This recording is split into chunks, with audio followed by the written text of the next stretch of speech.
Around the year 50 CE, in the ancient city of Hierapolis in Phrygia, what we now call Turkey, a child was born into slavery. His name was Epictetus. The name itself is almost ironic.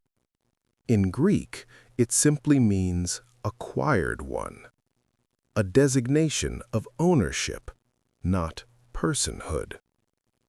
His mother was a slave, and so, by the cruel logic of Roman law, he was property from his first breath. We don't know her name. History didn't preserve it.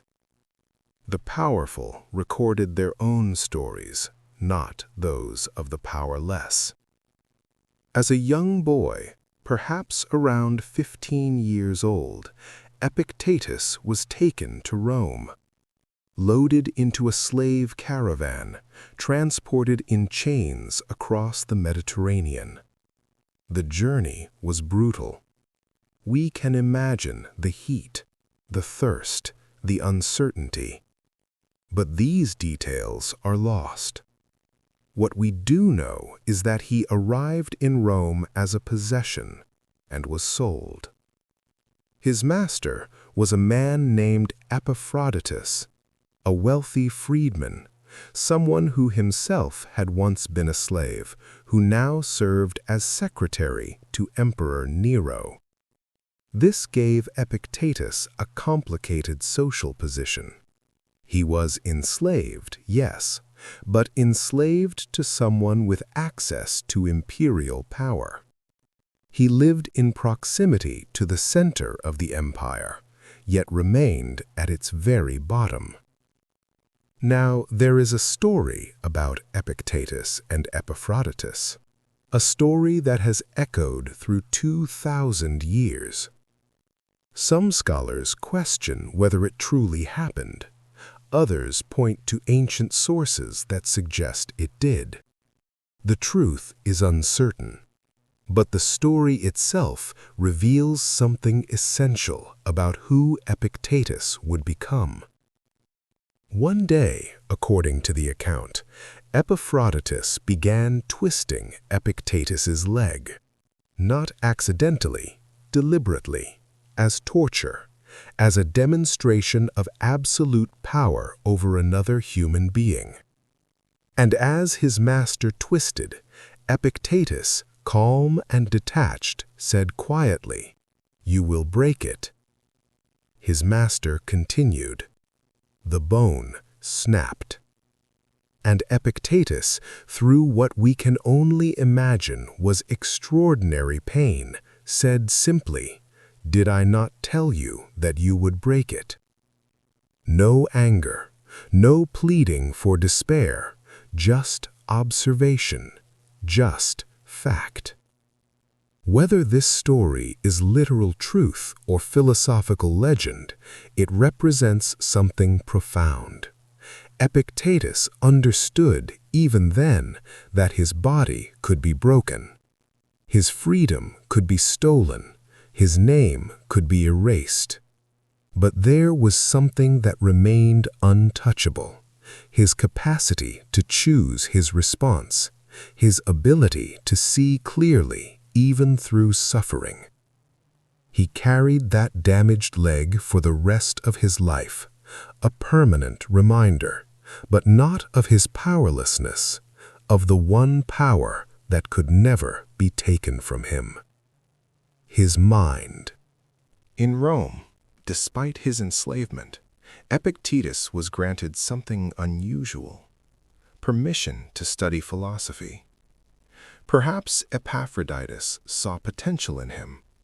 Perhaps it was a status symbol to have an educated slave.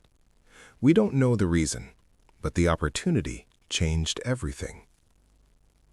His teacher was a man named Gaius Musonius Rufus, one of the great Stoic philosophers of the 1st century. Rufus was known for his directness, his moral clarity, his refusal to compromise on principle. He taught that philosophy wasn't abstract theory, it was practical training for living well. Under Rufus, Epictetus learned the core insight of Stoic philosophy. An insight so simple it sounds almost obvious, yet so transformative that entire lives pivot around understanding it. There are things within your control, and there are things outside your control. Within your control, your judgments, your intentions, your responses, your character, your will. These belong to you completely. No one, not an emperor, not a master, not fate itself, can take these from you unless you surrender them. Outside your control, your body, your reputation, your wealth, other people's opinions, whether you live or die, whether your leg breaks or not. This is what the Stoics called the dichotomy of control, and Epictetus would spend his entire life refining this idea, teaching it, embodying it. Most people, Rufus taught, spend their lives anxious about things they cannot control. They desire wealth, but the economy collapses. They crave approval, but people are fickle. They fear death, but death is inevitable. And so they suffer needlessly, not because life is cruel, though it often is, but because they are reaching for what cannot be grasped. What if you focused only on what truly belongs to you? What if you worked to perfect your judgments, to act with virtue, to respond to circumstances with wisdom? What if you accepted that external things, health, wealth, reputation, are not truly yours? They are on loan, temporary, indifferent. To Epictetus, sitting in a Roman classroom, enslaved but intellectually free, this wasn't just philosophy, it was survival. It was liberation. He couldn't free his body, not yet, but he could free his mind. He could choose to see his circumstances clearly, to respond with dignity, to recognize that suffering comes not from events themselves, but from our judgments about those events. This was the training that shaped him, and it would eventually shape emperors. In the year 68 CE, Emperor Nero died. His reign had been erratic, paranoid, violent. His death brought chaos and instability to Rome. But for Epictetus, it brought something unexpected: freedom. Epaphroditus, his master, granted him his liberty. We don't know why. Perhaps Epictetus had served well. Perhaps Epaphroditus, having been enslaved himself, felt some compassion. Perhaps political circumstances made it expedient. History doesn't tell us. But Epictetus was free, legally, officially free. He remained in Rome for years, teaching philosophy. He lived modestly, owned little.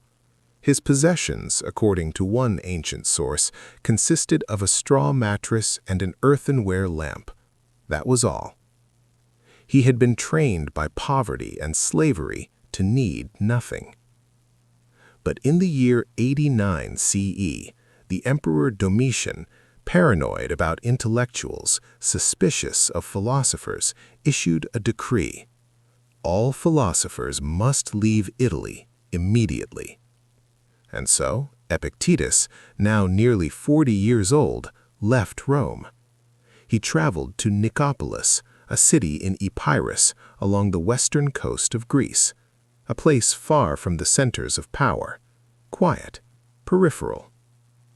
There he opened a school. Not a grand academy with marble columns, not a school for the wealthy elite, just a simple place where anyone, merchant, soldier, slave, freedman, could come to learn how to live. His method was intimate. He didn't lecture from a distance. He engaged in dialogue. He asked questions. He listened. He challenged assumptions. He treated each student as an individual, not as a vessel to be filled with doctrine. What did he teach? He taught that freedom is not a legal status, it's a state of mind. You can be enslaved and inwardly free, as he had been. You can be legally free and inwardly enslaved by desire, by fear, by dependence on things outside your control. True freedom comes from wanting only what you can have, from desiring only what is within your power, from accepting what happens and choosing how to respond. He taught that you are never truly harmed by what happens to you, only by your judgment about what happens. Someone insults you? They have only moved air with their tongue. The insult only exists if you accept it as real. You lose your wealth? You never truly owned it. It was on loan from fortune. Now fortune has taken it back. You face death? Everyone faces death. It's part of the deal of being human. Resenting it is like resenting gravity. His students came from across the Roman world. They sat with him in Nicopolis, in that small school, and learned not just philosophy, but how to live. And Epictetus, the former slave, the man with the broken leg, the man who owned almost nothing, became one of the most respected teachers in the empire. Not because he had power, but because he was free. Epictetus never wrote a book. Not a single word of his philosophy was recorded by his own hand. He believed philosophy was lived, not written. It was practice, not theory. But one of his students understood that this wisdom needed to be preserved. His name was Arrian, a young man who would go on to become a historian, a military commander, a governor. But in his youth, he sat in that simple school in Nicopolis and listened. And he wrote down what he heard. The result is a text called the Discourses, 4 books of Epictetus's teachings recorded in Greek, capturing not formal lectures, but conversations, dialogues, questions and answers, the living voice of a teacher speaking to real students with real struggles. Later, Arrian condensed these teachings into a shorter handbook called the Enchiridion, literally the manual, a pocket-sized guide to Stoic living. Soldiers carried it, statesmen consulted it. For centuries, it was one of the most influential texts in Western philosophy. Let's spend a few moments with some of his core teachings, not rushing, just sitting with the ideas, letting them settle. The discipline of desire. Epictetus taught that we suffer because we desire what we cannot control. We want health, but bodies age. We want others to love us, but we cannot compel affection. We want fair treatment, but the world is often unjust. The solution is not to stop desiring altogether. It's to redirect desire toward what is truly within your power. Desire to act with virtue. Desire to respond wisely. Desire to improve your character. These are things no one can take from you. When you desire only what you can actually achieve, you become invincible. Not because nothing bad happens, but because nothing that happens can defeat you. The discipline of action. Epictetus taught that every action should be guided by one question: is this appropriate? Not, will this benefit me? Or will others approve? But is this the right thing to do given who I am and what the situation requires? You are a human being. That comes with responsibilities. To act justly, to treat others with kindness, to contribute to the common good, to fulfill your role, whether as parent, citizen, friend, teacher. When you act appropriately, the outcome doesn't matter. You've done what was yours to do. The rest belongs to fate. the discipline of assent. This is perhaps the most subtle and most powerful of Epictetus's teachings. Every moment, life presents you with impressions, thoughts, feelings, perceptions. Someone says something, you feel anger rise. You have the impression, I've been wronged. Epictetus says, stop. Don't automatically assent to that impression. Examine it. Have you actually been wronged? Or has someone simply expressed an opinion you disagree with? Is your anger justified? Or are you demanding that reality be different than it is? You have the power to withhold assent, to pause, to choose whether to accept the impression or reject it. This is the root of emotional freedom. Not suppressing emotions, but understanding that emotions arise from judgments, and judgments are within your control. These three disciplines, desire, action, assent, are the structure of Stoic practice. They're not meant to be understood once and forgotten. They're meant to be practiced daily, moment by moment, for a lifetime. Epictetus knew this. He had practiced it in chains. He taught it as a free man, and his words, recorded by Arrian, would travel across centuries. In the early 2nd century, a young Roman boy was born into extraordinary privilege. His name was Marcus Aurelius. He would become emperor of Rome, one of the most powerful men in the world. When he was a young man, he was given a tutor, a Stoic philosopher named Junius Rusticus, and Rusticus gave him a gift, the teachings of Epictetus. Marcus Aurelius, emperor, ruler of millions, wrote a personal journal late in his life. He never intended it for publication. It was private. Reflections to himself, written during military campaigns, during long nights, during moments of exhaustion and doubt. That journal survives. We call it the Meditations, and on nearly every page you can hear Epictetus.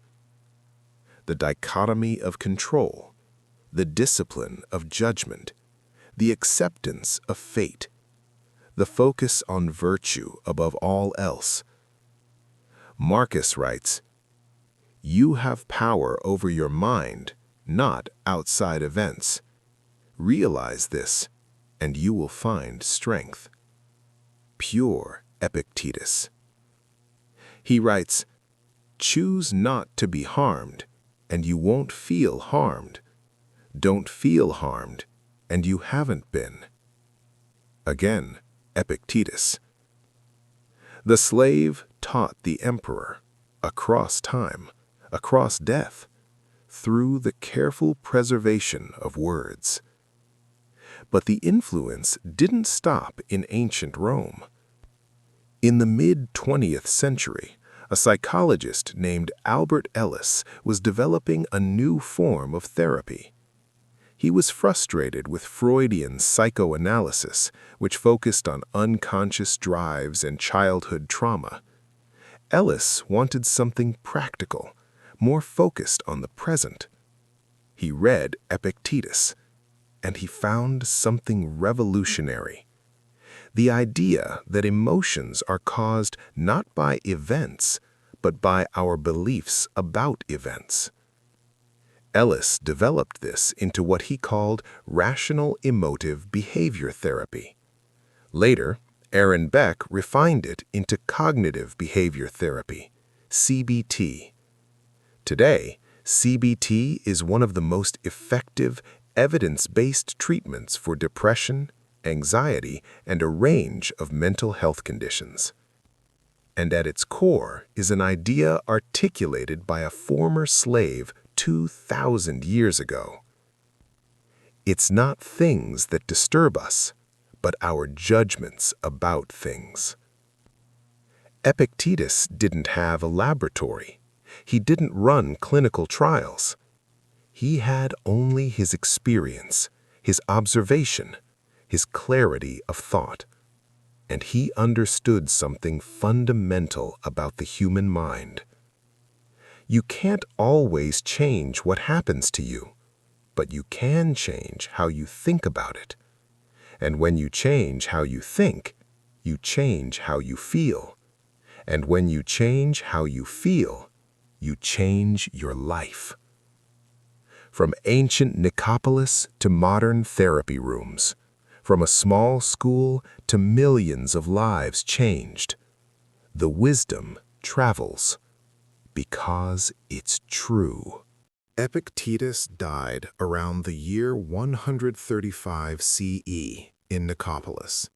He was in his 80s, an extraordinary age for the ancient world.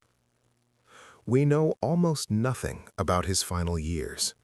No dramatic deathbed scene was recorded. No famous last words were preserved. In a way, that's fitting.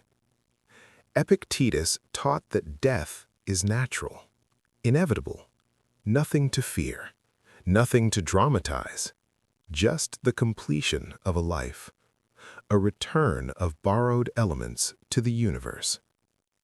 He had lived through slavery, through exile, through poverty, through physical disability, and he had remained free in the only way that truly mattered. His school in Nicopolis continued after his death. His teachings, preserved by Arrian, circulated throughout the Roman world. Copies were made. Commentaries were written. Students read and reread the Discourses and the Enchiridion. And something remarkable happened. While emperors and generals faded into footnotes, while vast fortunes dissolved, while monuments crumbled, the words of Epictetus endured. Not because he was powerful, but because he was true. He had lived what he taught. He had proven that philosophy wasn't decoration for the comfortable. It was survival for the suffering. It was freedom for the enslaved. It was dignity for the powerless. His final teaching is his life itself. That circumstances don't define you. That your worth isn't determined by your legal status, your wealth, your physical ability, or what others think of you. That the only thing that truly belongs to you, the only thing that makes you human, is your capacity to choose your response. To see clearly, to judge wisely, to act appropriately, to accept what you cannot change, and to change what you can. Epictetus was called acquired one, property, a thing to be owned. But he proved that no one can own a mind that refuses to be enslaved. And in doing so, he freed not just himself, but everyone who has read his words since. Before we close, it's important to acknowledge where this story comes from. Not all of it is certain. History, especially ancient history, is a kind of careful reconstruction. We work with fragments, with texts that were copied and recopied, with accounts written generations after the events they describe. So let me share with you the sources that shaped this narrative. Primary sources. The Discourses of Epictetus, as recorded by Arrian of Nicomedia in the early 2nd century. These 4 books are our most direct access to Epictetus's teachings. They survive in Greek and have been translated into dozens of languages. The Enchiridion, also compiled by Arrian, a shorter handbook meant for daily reference. It's been carried by soldiers, studied by scholars, and quoted by writers for nearly 2,000 years. The Meditations of Marcus Aurelius, written in Greek between 170 and 180 CE. Though Marcus never mentions Epictetus by name, his debt to the Stoic teacher is unmistakable in nearly every passage.